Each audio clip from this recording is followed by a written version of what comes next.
It's me, Loca! And this is La La Land. But you already knew that, babies. This week, I'm going to read a story. The Open Window by Saki H.H. Monroe. Out of Short and Scary Thrillers. Yeah, everybody's favorite book, including mine. Yeah. It's only take a few minutes, so sit tight and listen in. My aunt will be down presently, Mr. Nuttall, said a very self-possessed young lady of 15. That's close to my age. Well, I'm 18, but yeah, whatever. In the meantime, you must try and put up with me. Rambunctious little brat, probably, I'm sure. Frampton Nuttall endeavored to say the correct something which should duly flatter the niece of the moment without duly discounting the aunt that was to come. Privately, he doubted more than ever whether these former visits on a succession of total strangers would do much towards helping the nerve cure which he was supposed to be undergoing. I know how it will be, his sister said when he was preparing to migrate to this rural retreat. You will bury yourself down there and not speak to a living soul, and your nerves will be worse than ever from moping. I shall just give you letters of introduction to all the people I know there. That's smart thinking. Some of them, as far as I can remember, were quite nice, I guess. Frampton wondered whether Mrs. Sappleton, the lady to whom he was presenting one of the letters of introduction, came in the nice division. We'll find out. Do you know many of the people around here? Asked the niece when she judged that he had sufficient silent communion. Hardly a soul, said Frampton. My sister was staying here at the rectory, for some 4 years ago, and she gave me letters of introduction to some of the people here. He made the last statement in a tone of distinct regret. Probably a good idea. Then you know practically nothing about my aunt, pursued the self-possessed young lady. Only her name and address, admitted the caller. He was wondering whether Mrs. Sappleton was in the married or widowed state.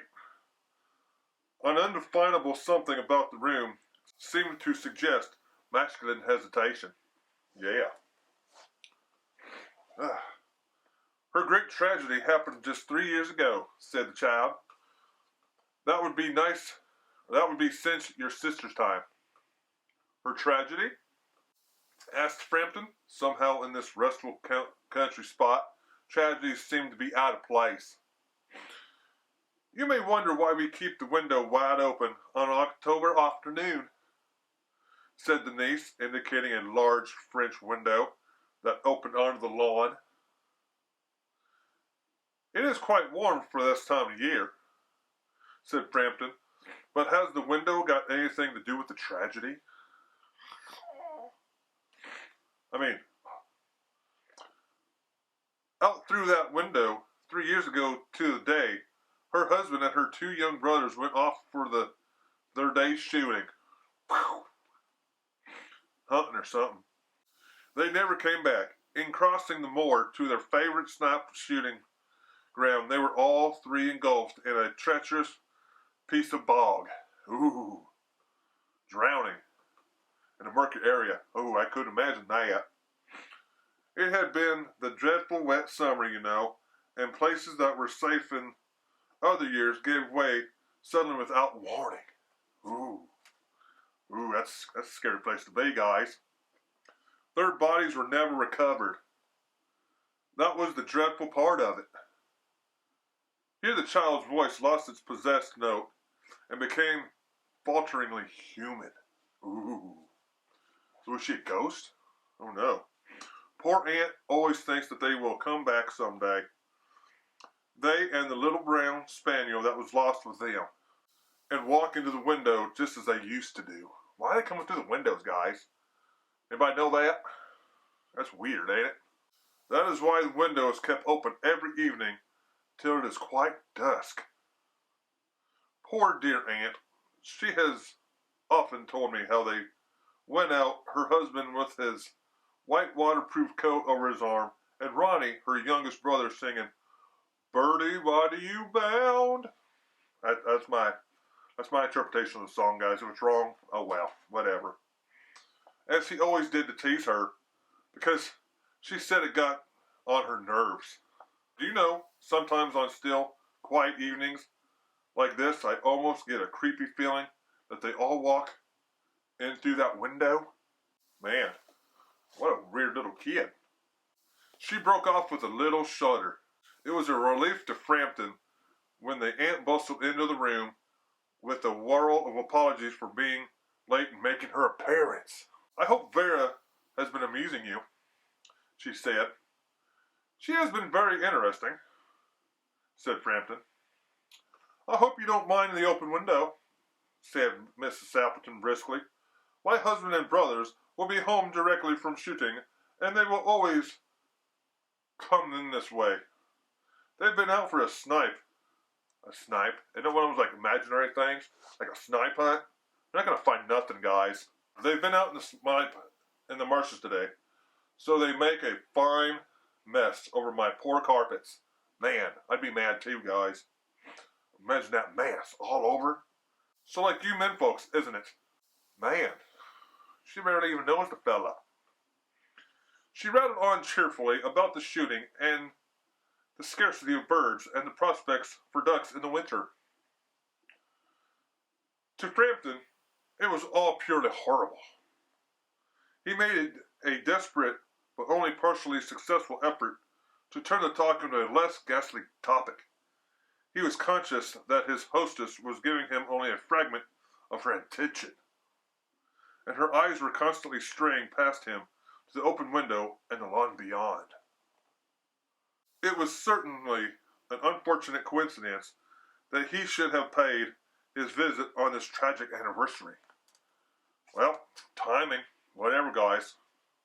The doctors agree in ordering me complete rest, an absence of mental excitement, and avoidance of anything in the nature of violent physical exercise, announced Frampton, who labored under the tolerably widespread delusion that total strangers and chance acquaintances are hungry for the least detail of one's ailments and infirmities, their cause and cure. On the matter of diet, they are not so much in agreement, he continued. No, said Mrs. Appleton, in a voice which only replaced a yawn at this moment. Then she suddenly brightened into alert attention. Well, not what Frampton was saying. What a rude little hostess, right? Man. Here they are at last, she cried, just in time for tea. And don't they look as if they're muddy up to the eyes? Frampton shivered slightly and turned toward the niece with a look intended to convey sympathetic comprehension. The child was staring out through the open window with a dazed horror in her eyes.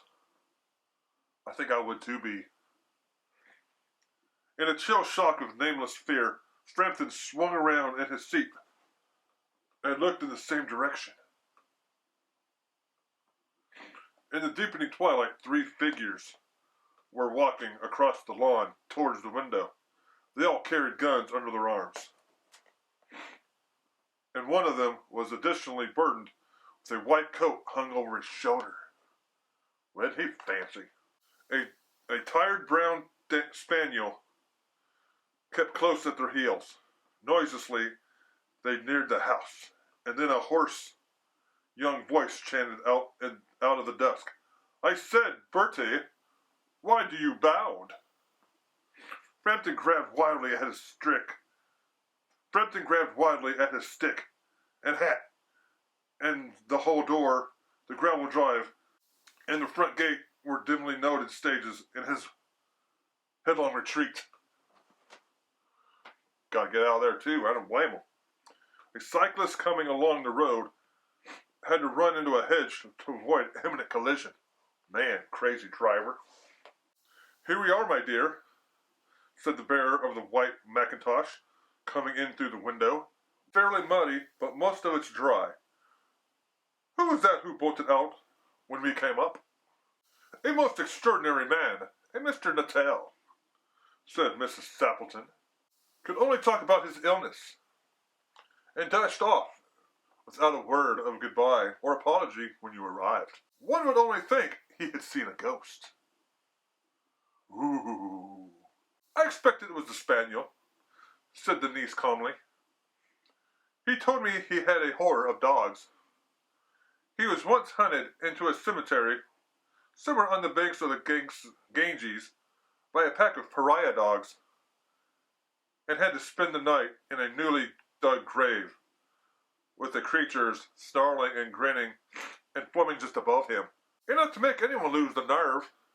Romance at short notice was her specialty. The end. Hope you enjoyed that, fellas and guys and whoever's. Guys. Well, I don't know why I called you guys fellas, but you're my guys. Yeah. Anyway, till next time. Bye. I'm back. I'm so excited.